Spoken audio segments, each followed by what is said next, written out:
Nature has no purpose. Nature has an existence.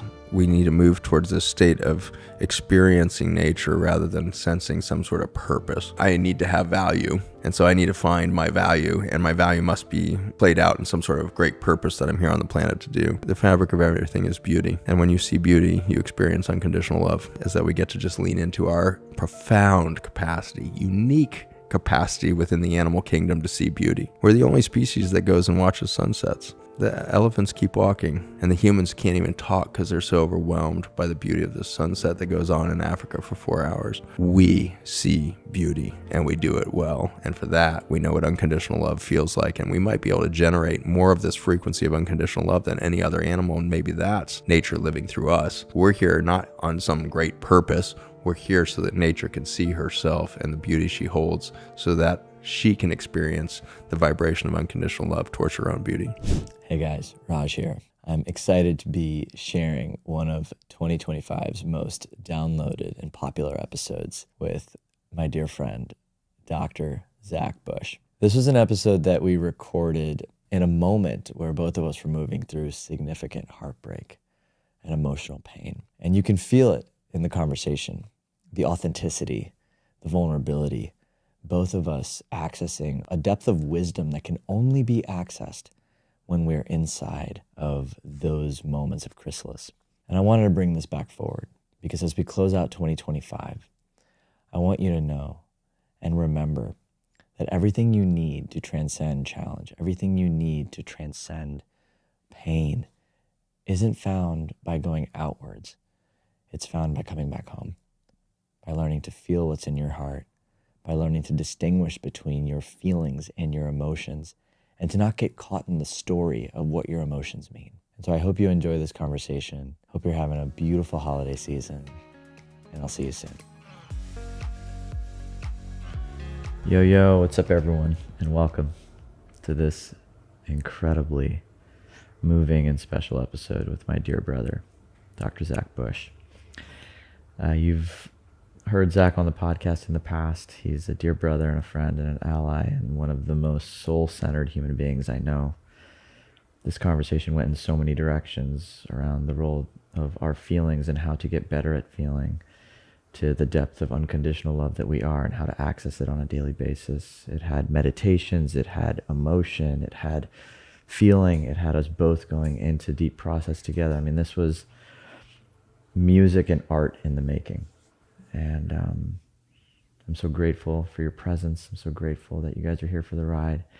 And I hope this conversation inspires you to feel more today, to slow down so that you can be with the totality of this experience and see the light and the beauty that you are through the lens of Mother Nature. So without further ado, here is my dear brother, Dr. Zach Bush. Enjoy. I'm here with my brother, Zach. Zach's back. Zach's back. The Zach attack. He's a Lego maniac. Dude, I just can't, it's like we're just on the same circuit this year. That's pretty good. Wherever I've had more Raj hugs than any other human on the planet, actually. More Raj in the last 2 months than any other human. 2 weeks of straight bear hugs was quite the setting stone for a friendship. And now we're in Nosara, in the most gorgeous, beautiful, spacious environment. And it's really great to close out the year here with you, man. What a ride. It's been a good year for humanity in that it's been so destructive. We're in the dissolution of many things, and it's been fun to be alongside you to reflect that back and forth at each other so that we don't take the journey too personally. Totally. And I think that's a great segue into what this time period really is about, right? This dissolution of these constructs that are held in the mind. And I'm finding for myself, the pathway of this evolution, which I think we're all on this evolutionary path. If you've been gifted with awareness, that's becoming aware of crisis and triggers. If you've been given the gift of crisis in some way, shape, or form in your life, you're being asked into a deeper level of feeling. And I feel like that's actually in some ways the evolutionary song of this era. It's how do we go deeper into our feeling? So I'm curious, one, can you speak to that song and what's most present here, because I feel it in every one of my communities, every one of my teams, like all my family, everybody's at a point now where they're being forced to feel what they haven't felt, what they don't want to feel. And then, and I think this is the thing that we need to be talking about most. So I'd love to kind of just set that as an open frame and let you kind of poke, and then we'll just take it from there. Something just popped in, which is maybe at the very broadest level, maybe we set the playing field for our feelings with what Mother Earth is feeling right now. And my teams at Project Biome have been witnessing nature in a different way over the last 6 years. We've been really patiently learning and listening to nature rather than rushing out to say, regeneration is, crop management and soil management and water management looks like this, and we have climate crisis, and therefore you should send us money to do projects. And we knew we didn't want to get into that frenetic game. There's 4.5 million nonprofits globally working in this space of ecology and environmental or social impact. 10 million is probably a more accurate number, but 4.5 million quite specifically in this space. And yet we see systems degrading, across the board. And so biodiversity is still collapsing globally, soil systems collapsing, all these things. So clearly we don't need more nonprofits in the world. So when we set out to start a nonprofit, we realized that we needed to do this in a different way. And the answer was we got to listen for a very long time to figure out what nature is speaking instead of what all the human scientists or the human activists or the human governments are saying about this stuff. And the journey has been absolutely phenomenally beautiful to find out that nature is feeling her rebirth coming. And it is a vibration on this planet that happens every 20,000 years. There's a deep reset of biology on this planet, a rebirth process in which 1/3 of the planet that's currently under desert will go green again.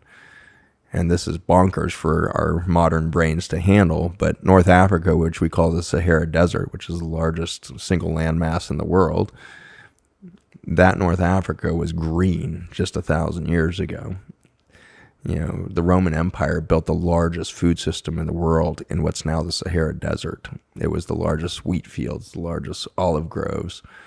The largest lake in the world was Lake Chad, dead center of what's now the Sahara Desert. And we just recently found this thing. It's imaged from space now, from ultrasound technology, looking underneath the sand, and you can see the massive lake bed of Lake Chad. And so there was an ecosystem here that disappeared very recently. And every 20,000 years, this cycle of desertification happens. And North Africa goes into desert, which drives the Middle East and Saudi Arabia into desert. Siberia, North China, 1/3 of the planet goes into desert. Desert is an interesting thing for nature to do. Why does nature do this? Why does nature intentionally and cyclically wipe out 1/3 of its lung function and create this heat source? It's a radiant heat source. When sun hits sand, it just reflects it right back up in the atmosphere. Global warming right now is a phenomenon of reflective heat off the surface of the planet, far more than this whole greenhouse gas story. And so why does nature do this warming and death of the lungs? It's because she likes breath work. She loves a breath hold just as much as a human brain loves a breath hold, so that she can take a big breath again, because it's only with the energetics of decay and death and dying during the desertification that she can take this next breath and an explosive rebirth happens. It's so interesting to see it from that perspective of broadening out the lens beyond this human experience to the natural experience, nature's experience. And I actually feel like what I've been really sitting with recently is the more I liberate myself from the emotions, from the feelings, from the dense energies, from the traumas, from the aspects of self that are holding on for dear life, where does that energy go? It goes back into nature.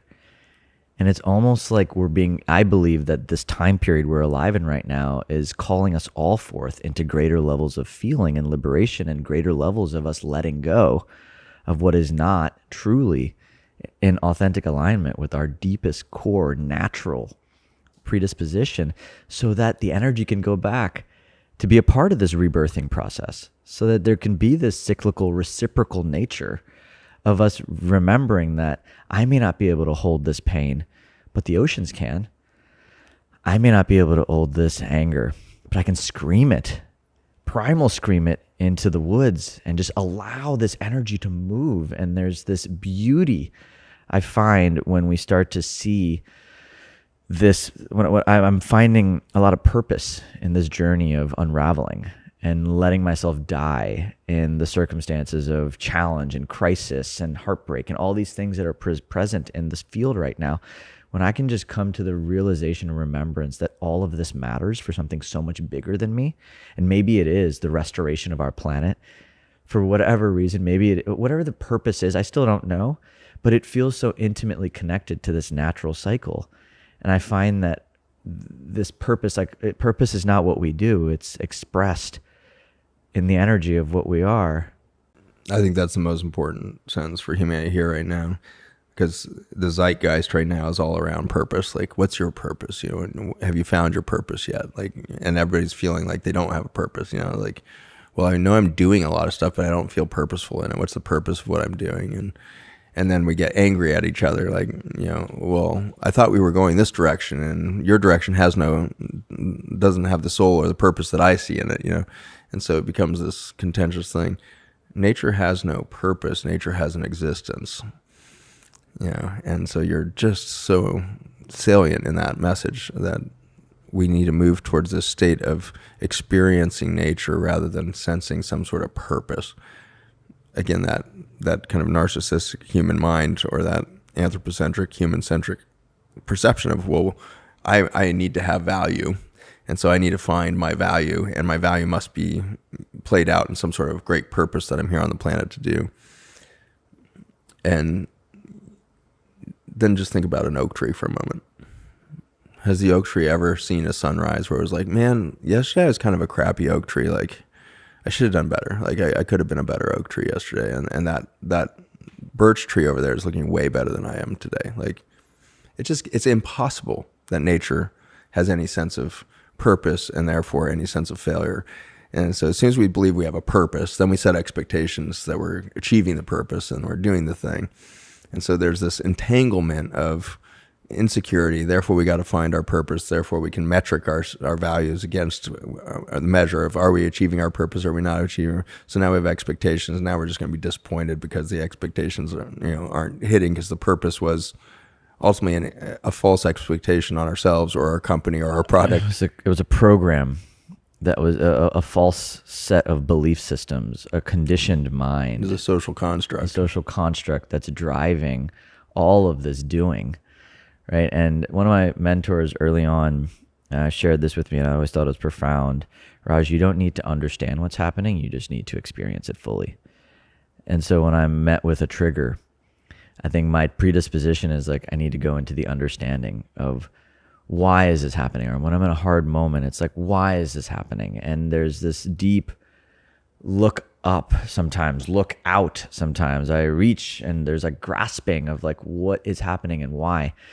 But when I come back to just allowing myself to be with the totality of what's here, and I feel the depths of what's here, and I give myself the permission to surrender into the depth of feeling, the insight comes, the aha comes. It may not come in that moment. I may need to have a few more deep releases. I may need to be in the emotion for a while. But once I do, there's a profound sense of peace and understanding and clarity that emerges. And I think that clarity is, in some ways, the purpose expressed. It's not that it's this doing purpose. There's a clear, refined frequency to purpose that's found through the felt experience. Humans have... All right, so my background is a medical doctor, if people aren't aware of that. So I had a 17-year journey in academia, very inside the box, running ICUs, bone marrow transplant units, all the kind of end stage management of disease. Everybody's dying and recycling in and out of the hospital at best. And so it was just kind of the finger in the dike of a dam that had already broke, was the sensation of my career during those years. Ejected in 2010 to start a nutrition center that became kind of a holistic integrated medical center as resources were kind of magnetized to me. Things that I didn't even know existed came at me. and so amalgamated into something that was a pretty integrative, holistic care environment.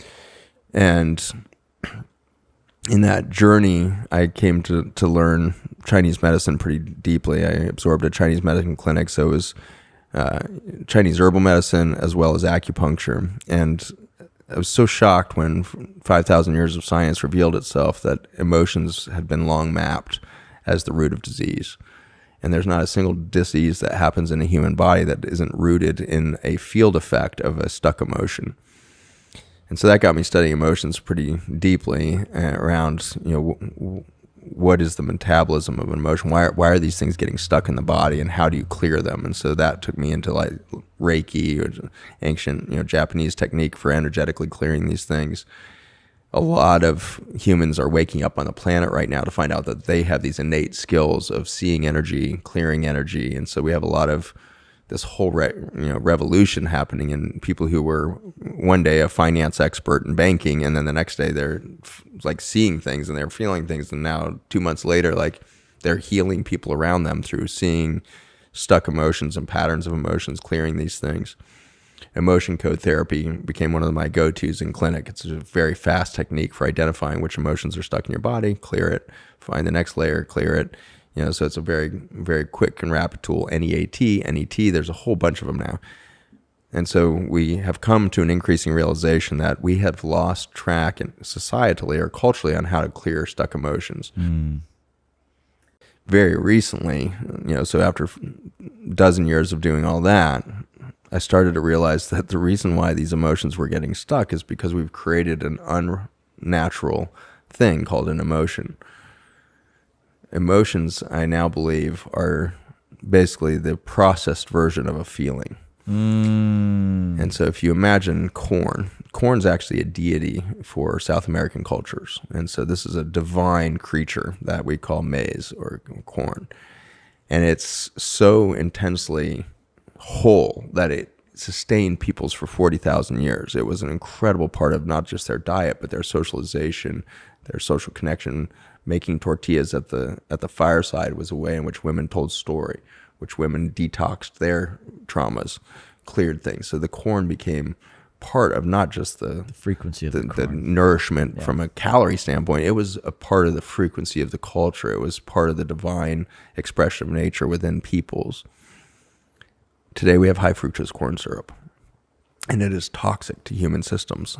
It is from the same corn. It is from the whole plant, and then it's this tiny little extract of a carbohydrate that is then flipped to an artificial racemic or mirror image of the actual carbohydrate so that it could be patented. And so it's a chemical trick that is used, a chemical treatment that's used to flip the molecule. And when that molecule flips to its racemic or mirror image, it can no longer be processed by the human body as a sugar. And it gets processed confusedly as a triglyceride by the liver. And that puts it out in the bloodstream as a triglyceride, which drives cardiovascular disease, all kinds of things, basically systemic inflammation. And so you've taken something that's a god and you've turned it into a toxin through this reduction. I believe that's what we did with emotions. We took these complex feelings that are divine, that are of nature, and therefore cannot get stuck anywhere because they metabolize naturally through systems. They are the flow of everything.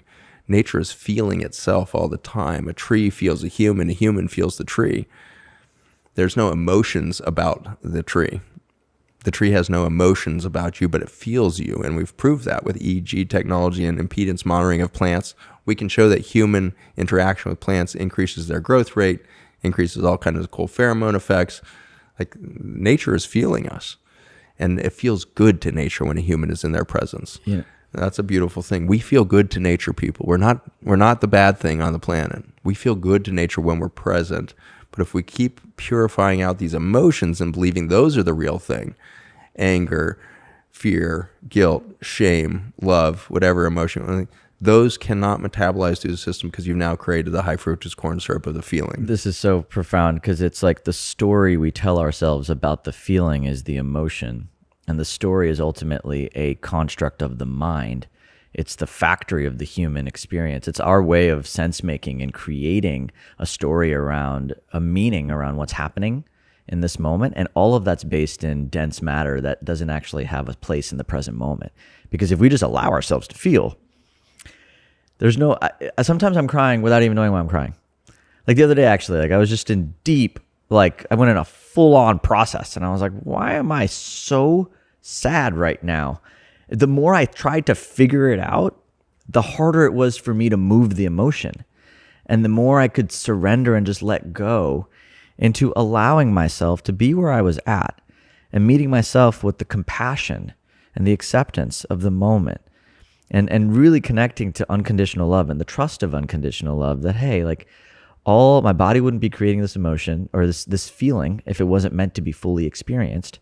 I don't need to make a story about this. I don't need to turn this into high fructose corn syrup. I don't need to go and manufacture this into more work to do, because when I do that, then it's like, oh, I'm going to go to my therapist. I need to go to this process. I need to go to this thing outside of me. When my body actually knows what it's doing, it's creating the perfect cocktail of sensations to be fully experienced. And then it metabolizes through. And then that is like the body's innate healing potential. It's this is why we were talking yesterday. I feel like awareness is medicine, because that is what awareness is doing. When we hold ourselves in loving awareness, just unconditional love. That's it. That's the light of awareness on these sensations and feelings and aspects of self that are coming into light.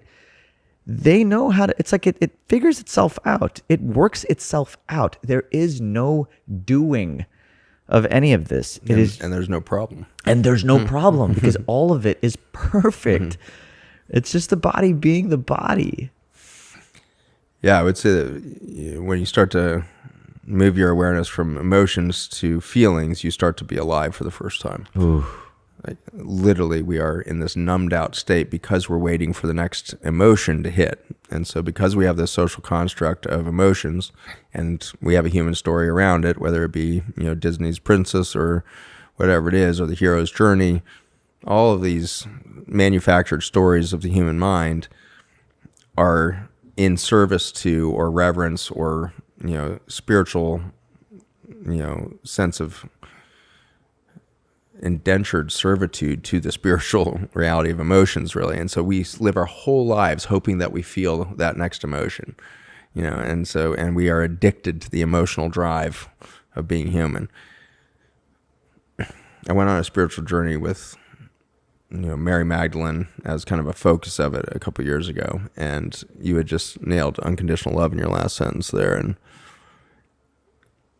I had gotten the opportunity to practice unconditional love a couple times in my life, through going through some intense heartbreaks and things like that, and finding out that just because somebody else was done with that version of the relationship didn't mean that my love needed to stop, and that I found great freedom and power. Maybe 12 years back when I went through my first big loss, and the amount of heartbreak I went through was the most intense thing that I'd experienced up to that point. And the feelings were so deep that I had no words for them. I had no sense of what was even going on. It just was full on topsy-turvy, couldn't make sense of the world, kind of depth to it. And I was totally unprepared to have any translation or words at the time as to what was going on. But when I went on this Magdalene experience, she showed me real unconditional love. And it was a veil of grief that was so intense that I thought I could die that day. I didn't know if I was going to survive, because it felt like, if you can imagine, just like a thundering waterfall that it will crush anything. It would crush a stone beneath it. That waterfall was the vibration of grief. And it was like I was experiencing complete and total permanent loss of everything at the cellular level for eons. And basically what I was being revealed to me, I think, is you are an infinite soul. Take that in for a minute. Your identity is infinite. It's been here since the beginning origin of time. Can you imagine the amount of loss you've experienced there in the finite realm? Because to be in a finite place is to be in a constant state of loss, because everything is appearing and disappearing at a radically fast rate compared to the perspective of that soul that's infinite in its nature. And so to choose a finite body, to choose a three-dimensional expression, is signing up for a constant and total extreme state of falling in love and losing everything in front of you, whether it's falling in love with your coffee at that moment, or the sunrise, or the sunset. That sunset does set, and you only got 90 years of those, and you're only paying attention to half a dozen of them a year, you only got a couple hundred sunsets that you're going to actually witness between now and death. You got to be grieving that shit, because it's unconditional love for the condition of being finite in an infinite soul. And so this torrent of grief, the whole time, this patient little voice, which felt like the biggest voice in the universe, just kept saying, this is what unconditional love feels like. This is what unconditional love feels like. This is what unconditional love feels like. And it was a total reorientation at my cellular level of, again, the difference between a feeling and emotion. Unconditional love up until that moment was, oh, wow, I can feel so broad, open-hearted. I can feel all of this stuff for people no matter what. They hate me. They decide I'm a demon. They want to tell me whatever. They want to destroy my companies. I can feel all open-hearted and melon heart. Oh, it's so lovely. That's still not knowing unconditional love. Unconditional love is the grief that comes from the loss of those relationships, or the loss and change that's going to happen in your life constantly. Now you know unconditional love. And are you willing to embrace the whole feeling rather than the emotion of, I think this is what unconditional love, when I have this little buzzy feeling up in my heart here. No, have you crashed into the depths with that thing? And if so, you will ride so many waves of unconditional love into the universe, and it will be an absolute pleasure fest going on in your body. But the pleasure isn't because it's a good feeling, it's because it's a feeling, and it's going to have the good and the bad and the harsh and the... This comes back to unconditional love is truth. That's like what I keep coming in, even in what you're sharing right now. It anchors it in even deeper.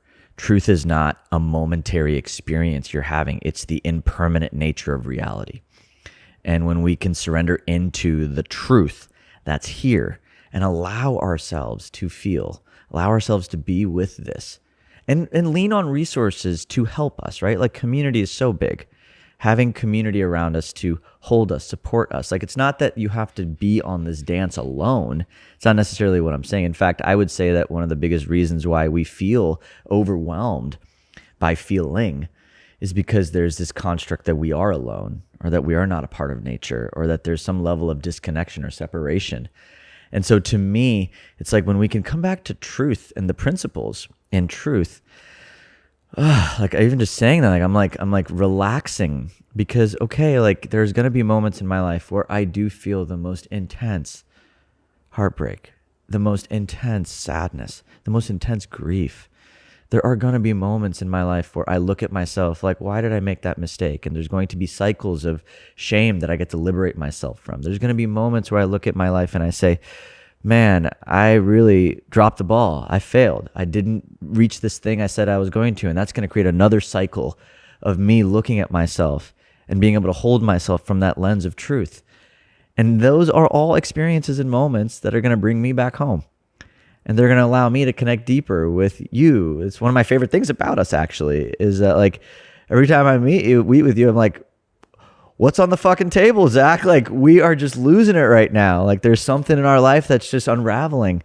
But that brings us together. And I think normalizing this conversation around the depth of feeling, the depth of hardship, like how to actually be inside of this human dance, is one of the most important things I believe we can be talking about to support each other in our evolution as a species. I think we can take a step back now and consider the possibility that unconditional love is a vibrational truth, as you're saying. It's a phenomenon that functions throughout nature.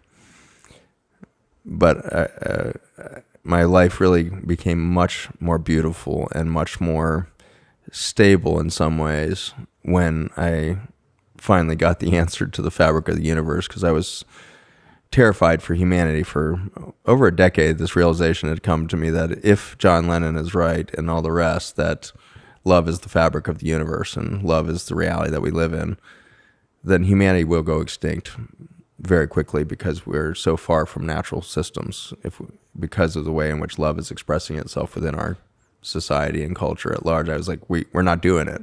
I don't see any evidence in a marriage or in a society at large that we know what love is, and that we know how to do it for any period of time towards one another, unconditional or whatever we want to call it. I don't see any evidence we're good at this thing.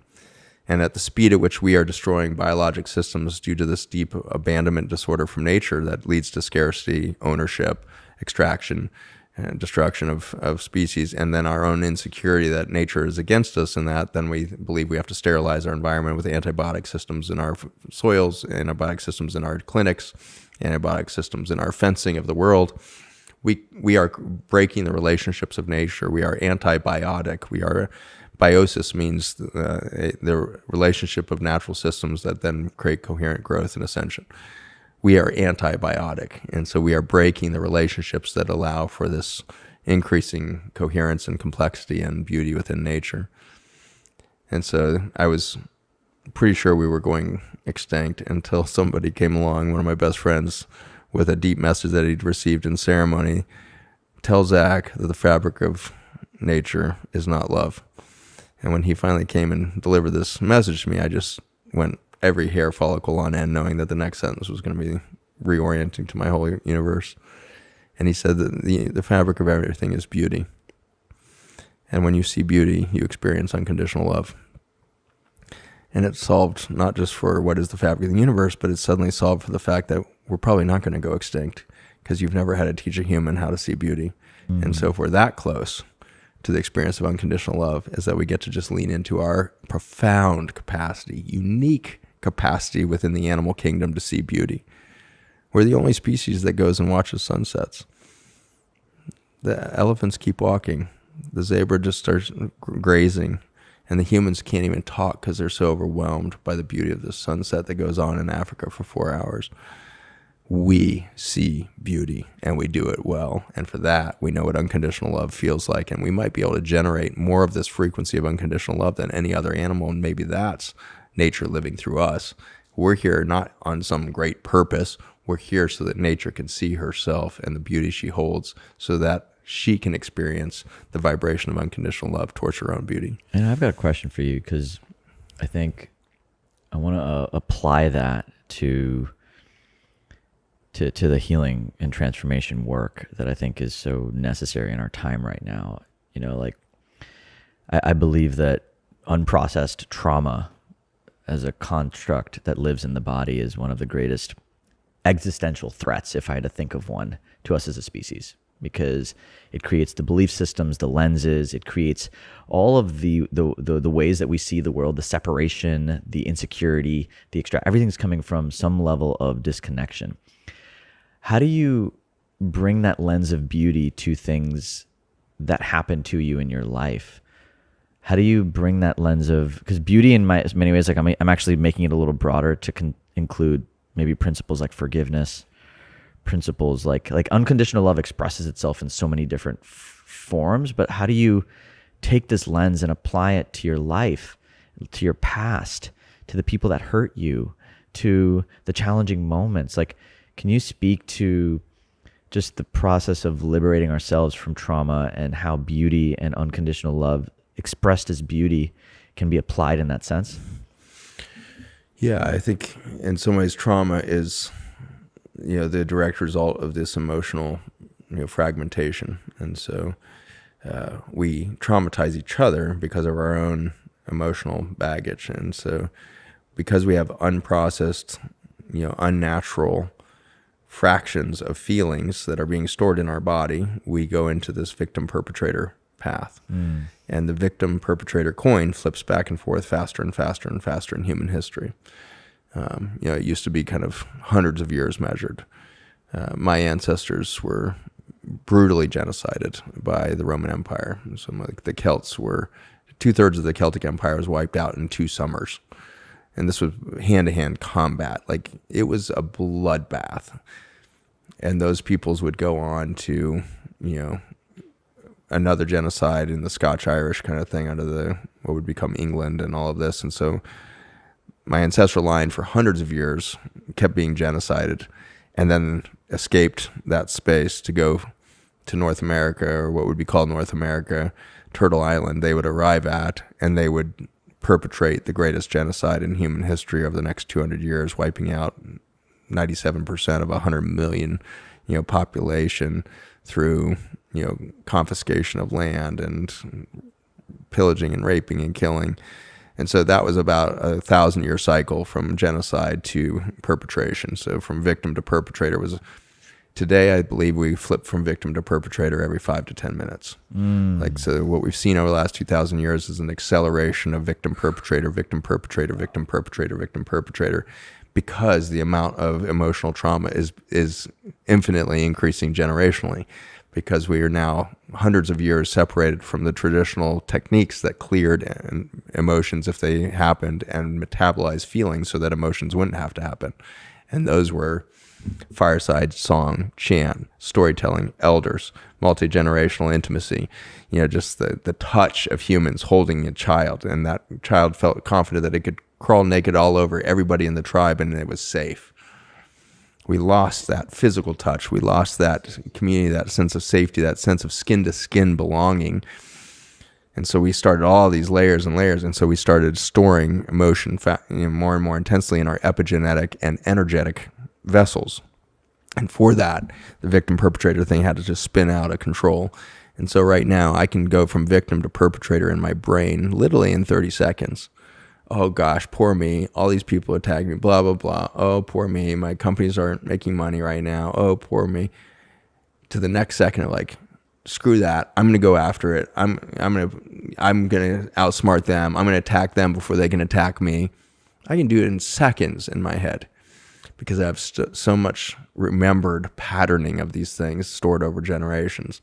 And so the only way for me to escape that is to move into this creator mode.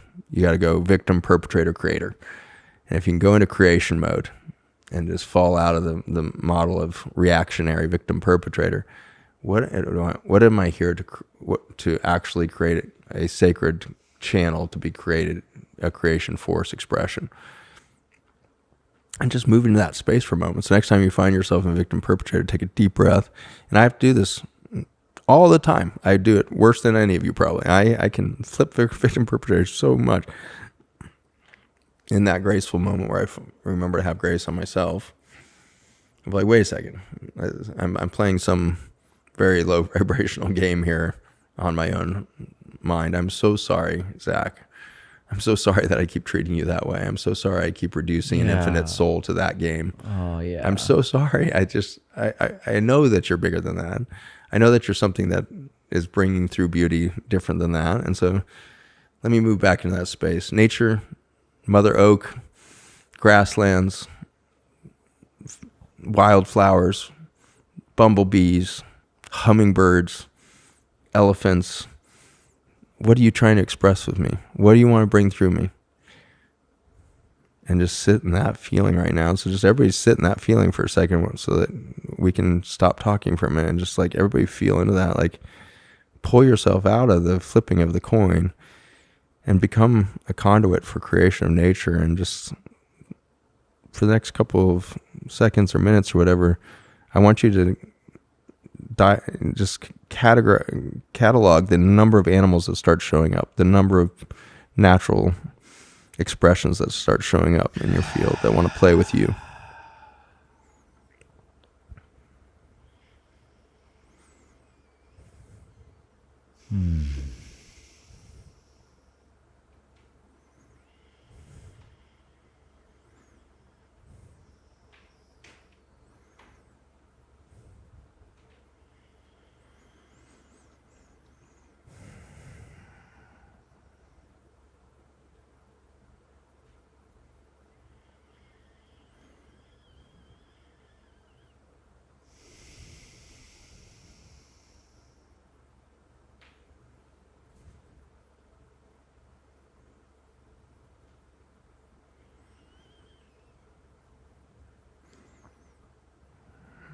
And now turn your attention to your body as a feeling vessel. What are you feeling in your body right now as you become a channel for the sacred creation of nature? What does that feel like in your lungs? What does it feel like in your toes? What does it feel like in the roof of your mouth? What does it feel like in your throat? When hummingbirds want to speak through your mouth, what does that feel like on your tongue?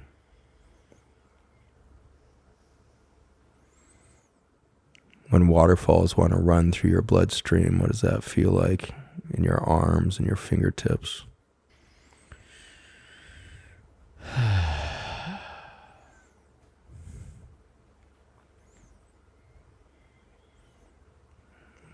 Feel time slow down in this space. Feel time perhaps become irrelevant. Oh, man. And now imagine what it would feel like to start to do everything in your life from that space. Would it be doing, or would it be just self-expression at that point? What would life feel like if you woke up every day and expressed yourself because you knew how to feel so well?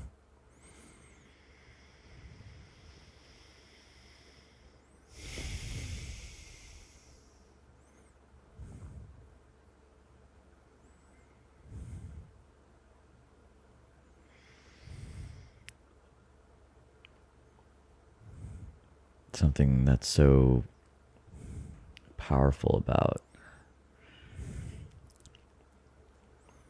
this experience that you just guided people through was actually me witnessing you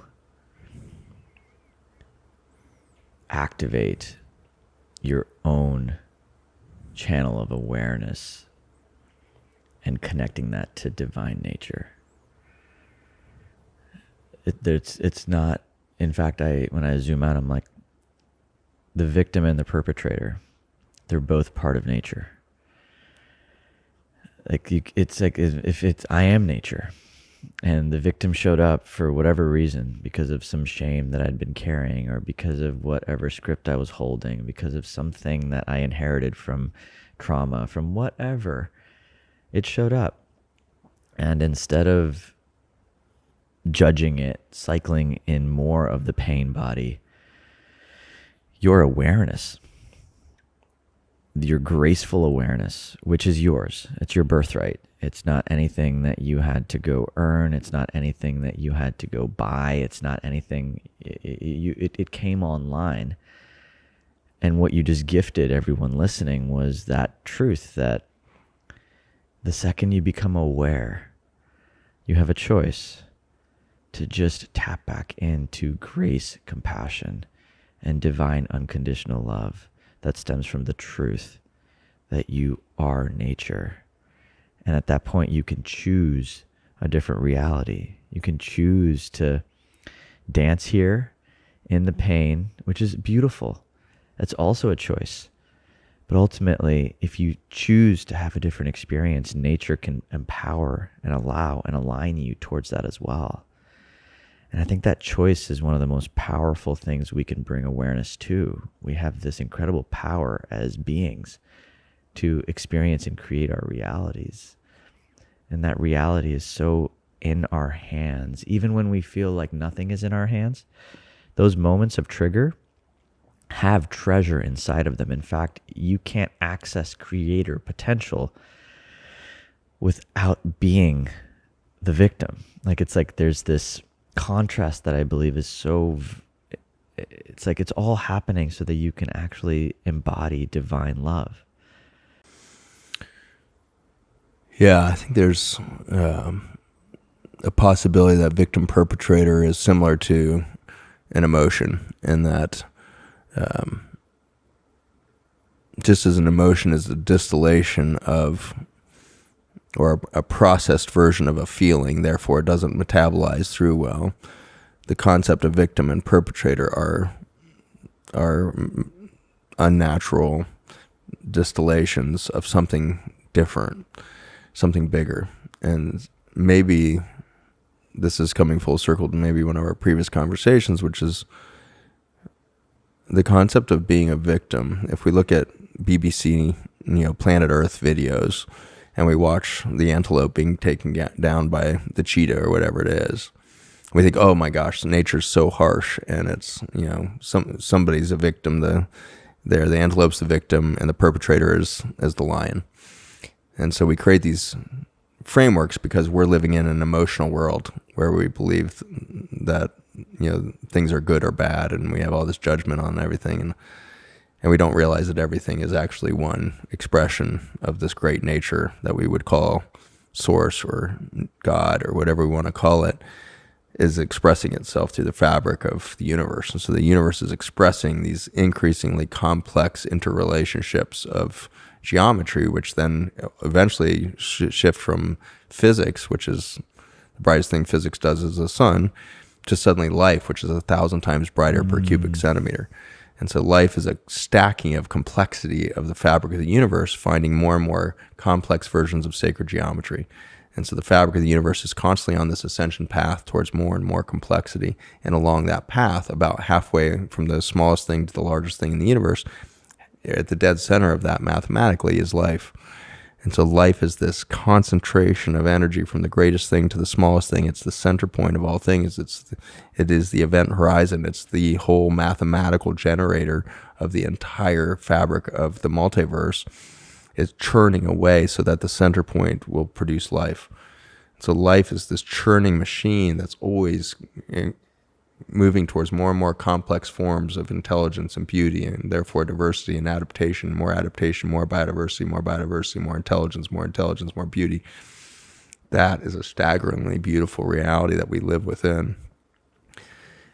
So the concept of victim and perpetrator is this emotive belief that there's an emotional, framework that, oh, poor antelope and that mean lion, when in fact predation, the prey and predator relationship, has been witnessed and understood by indigenous cultures all over the world and recently captured on video in this to be a gifting economy. There's these nighttime videos of these she-wolves coming out of nature and approaching a prey species, antelope in the thing, or the one that was captured was actually cattle.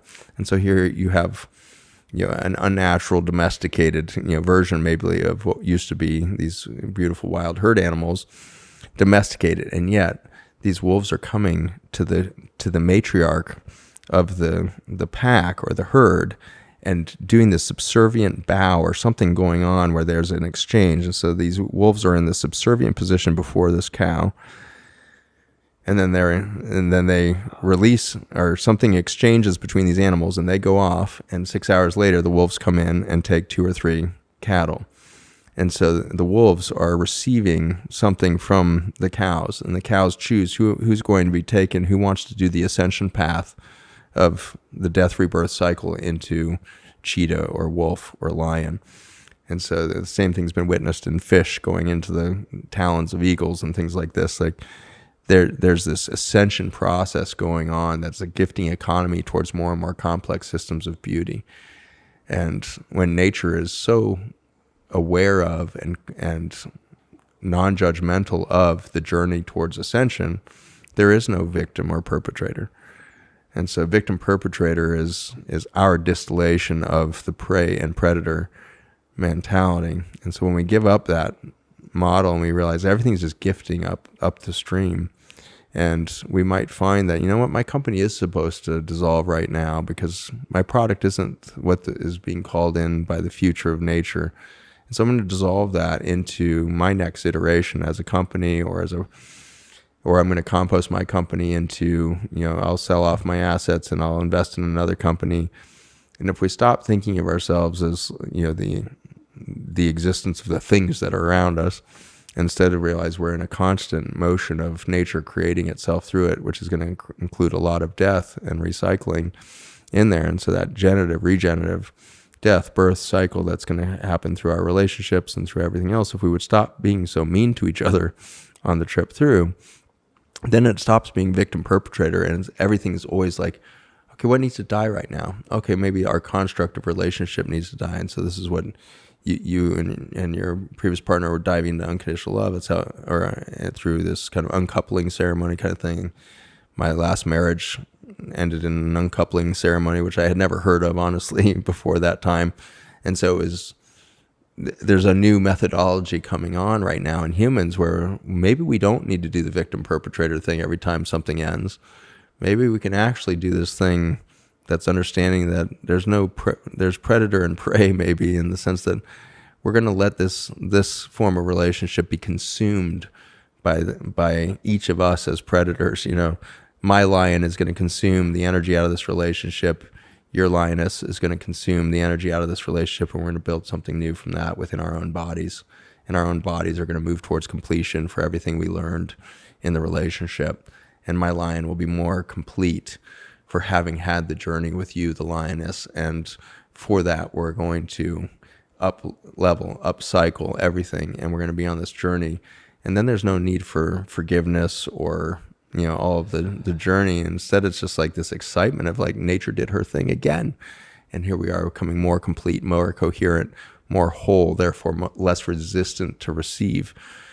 When we become less resistant to receive, nature will do her abundance through us, And I think that letting go of the victim-perpetrator as a version of an emotional abstraction of the death rebirth cycle that should be natural to everything.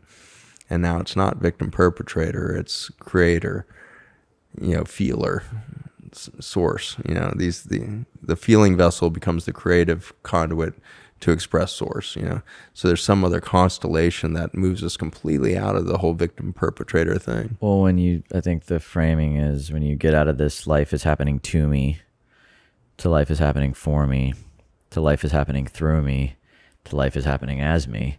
Right? Those are the levels of ascension, I would say, as for sense-making human beings. Like, it allows us to then expand beyond this construct of everything is gone, everything is over, my life is changed. There's this sensationalism that I think lives in the victim-perpetrator, which I think in many ways we're chemically addicted to. I think we as a species are like super addicted to chaos.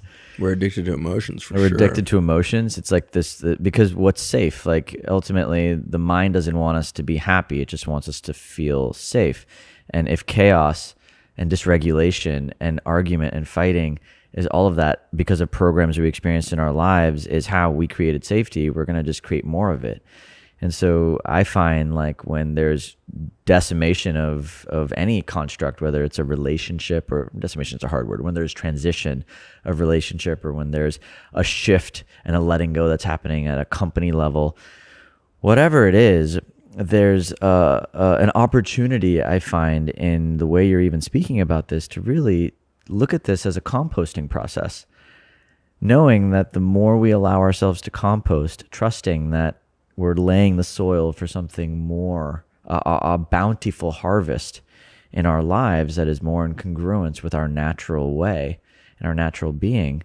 And I think that takes a lot of trust. So I just want to like honor, everyone listening who might be on this journey, who's having a really hard time with just whatever the hell is present in your life right now. Like, the courage to feel is real.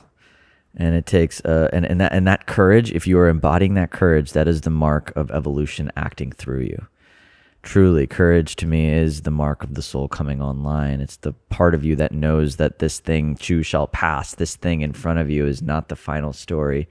There's a greater intelligence, a divine intelligence that's waking up these aspects of your personality. So just give yourself a big pat on the back for just practicing the micro moments of courage that it takes to wake up and be awake in this lifetime. Yeah, and just, feeling into my own exhaustion over the last few months of this big death cycle that I've been in. And, I just want everybody to know that we're all going through this together. There's not a single soul on the earth right now that's not being asked to desertify. And so going back to where is nature right now, she's in a vicious desertification cycle. And not only is that being done through natural systems that we would think, are outside of human, but also through the natural system of humanity itself. And so through our herbicides and pesticides, we've degraded 97% of all farmable land on the earth. 97% is depleted or severely depleted of nutrients and life force. That's a profound statistic. And so if Mother Nature as a whole is that depleted right now, then have some mercy on yourself. You should be feeling a freaking desert right now. You should be depleted as life has ever felt, because you are nature, and nature is depleted right now.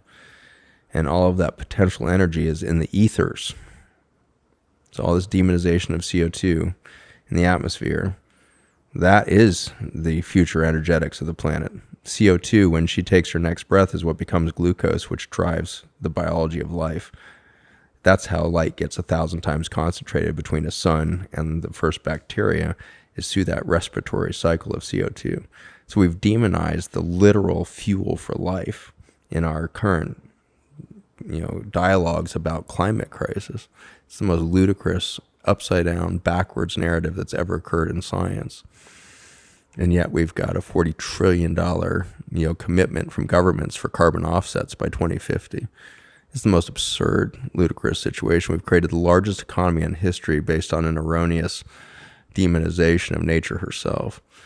That's our current definition of climate crisis and climate solutioning. And the reason why we're doing that is because we feel so desperate inside of ourselves. But if we would just let ourselves feel just like the earth does, bingo, we would be taking that next breath tomorrow morning, and nature will do her thing. And I want to tell everybody what nature is doing right now, because there's a lot of evidence she's already taking that next breath. And the way in which we know this is because of the elephants. 300,000 elephants have overpopulated Botswana and northern South Africa over the last 10 years. Elephants never overpopulate their food supply. They don't have a predator. They always match their reproduction to their food supply. They've outgrown their food supply and in the process wiped out the entire forest system of Botswana over the last 8 years. It's been an ecological crisis for Botswana is what the elephants are doing, because the elephants can't walk because the fences were put up in the name of conservation.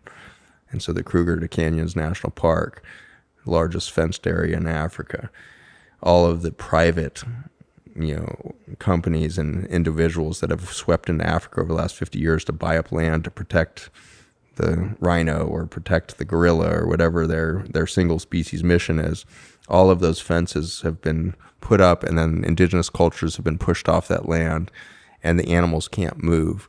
So we've removed the currency of life. The movement and flow of life has been removed through the antibiotic fencing of the planet. And so the elephants are amassing now.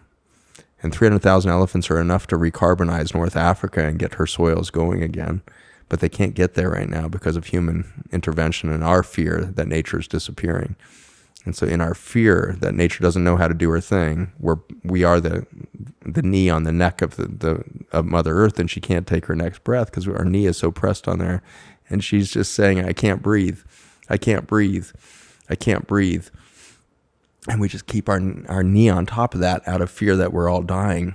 And we can feel the life force diminishing within ourselves. And so we act more and more crazy, and we act more and more desperate for the solutions. And so we look for the next unicorn company or the next drug or the next plant medicine experience to take us out of this desperate sensation of feeling like we're all dying. And I'm just inviting everybody to feel it. Like, you are dying. Feel the depth of dying. That to me is literally is the medicine. It's like the thing we don't want to experience so deeply is actually the pathway to our, call it salvation, liberation, enlightenment, freedom. And it'll happen in an instant, with or without us. That this earth is going to take her next breath. In the last 4 months, we're talking about timescales that are massive, right? 20,000 year cycles on a 4 billion year old planet that has done this cycle over and over again. In the last 4 months, this is goosebumpy, folks. This is how close we are to the next breath. 150 new lakes have appeared in North Africa, the largest one in the Moroccan desert, and among sand dunes, 75-mile lake cropped up. And the headlines of that was climate crisis. This is evidence that we're destroying things. It was all bad news. Somehow 150 lakes appearing in North Africa is copped as bad news because we are so myopic in our predator-prey dissolution into victim-perpetrator. We can't see ourselves out of victim right now. So everything that happens, we have to see through the lens of the victim Earth due to humans, the victim this or that. And so we're in a victim-perpetrator, dialogue and monologue about climate crisis right now, when we got to realize, no, nature's doing her predation thing right now. Humans are being used to consume the earth right now so that she can do her next iteration. She loves extinctions. Are you freaking kidding me? Look what happened at the next one. The last one was reptiles, dinosaurs, to freaking dolphins and birds and humans. Like, the explosion of biodiversity after these breath holds that nature does is berserk. It's, the 20,000 year cycles are rebirths. the 50 million year, 150 million year cycles of extinction are massively important. And so we're not on a 20,000 year cycle. We're on a 60 million year cycle of this next extinction event. And we're the existential threat rather than the asteroid or the volcanic event, or we are what nature is expressing so that she can die again. Well, and this is the piece I said around, I know I said trauma is the existential threat, but what I really am speaking to is our resistance to dying, our resistance to allowing us to come back into the graceful hold of unconditional love, our resistance to feeling, our resistance to being wrong, it's like all the resistances that we're experiencing inside of us, that is actually the pathway. And until we all as a collective species, I believe, can create a greater and more harmonious relationship to what is here, and not try to do our way out of this, not try to think our way out of this, but to just surrender into what's here, to slow down and just breathe into what's here. That is what's being asked of right now, and it's being asked of us in such profound ways, because I really believe this is why we have so much crisis at this moment, because we're not actually slowing down. And I think this is why I love you so much, Zach. Like you really are, like, every time I talk to you, man, like there's a deep, like, I can just feel the depth of you in your own process. I can feel the depth of you in your authenticity of what's here and what's now. And I can feel the depth of feeling that you're in, the depth of, I can feel the depth of feeling that you're in. And it's so empowering and inspiring. And I think it's what we all need more of. We need more examples of men and women. But, in many cases, like you're really just walking the talk, man. And I really appreciate that. And it's what I love so much about, getting to drop in and jam with you on podcasts, at lunches, on boats. Like it's my favorite part of our friendship, is just getting to witness and experience you being such an authentic human being. So I just want to thank you for being you.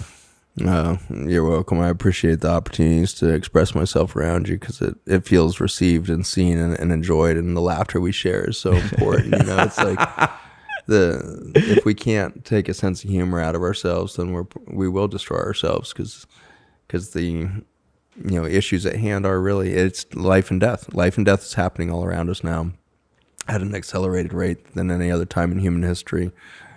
And so we will see millions and millions and millions of people depart this earth in what seems like a premature disease state over the next couple of years. And if we do that in a full feeling state, then every one of those souls composts in so quickly to enrich the soils of our entire experience. Well, it's exciting, because I just feel such a resonant mission with you to just help people feel more and create tools and processes and resources for them to do that in safe ways in community. And this is why we're even, putting together these programs and these cohorts at Liberate to teach people this, and inside of these 3-month containers. Like there's a process of learning to become aware of your emotions, then to ask for help, and then to be seen in your emotion, and then to release the emotion, and then to understand it, and then to get to a place where you don't even need to think about the emotion. You're talking about the feeling.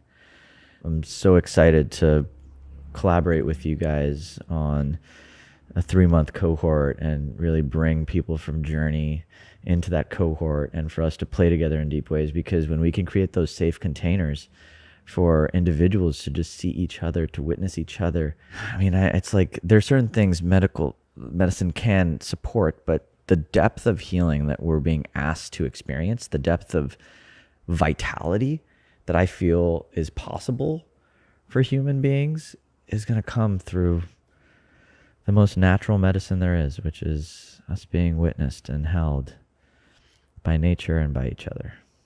Everyone listening, if anything we've talked about on this podcast resonated for you and you want to journey into a 3-month experience with Liberate, to go deep into your emotional bodies, to clear what's here, and to show up on the other side with more freedom, grace, compassion, and connection to the deepest parts of yourself. I encourage you to check out the links in our bio. I freaking love doing it with you, man. It's a lovely friendship that's emerged here, and just hope everybody finds this, Yeah, brother. Man, may we all find this level of fellowship together. May we all find this level of fellowship. Feel more, talk more, hold each other more. Make those hugs longer. We got to do longer hugs in life. We got to hug the trees longer, and got to let the tree hug us back. Like, we got to let nature just take us back in, because we're so resistant to it because of our guilt and shame for what we've done on the planet, that we run around trying to love nature, but we forget that she's the medicine's going to be when we let her love us. It's going to be the welcome back in, So Yeah, brother.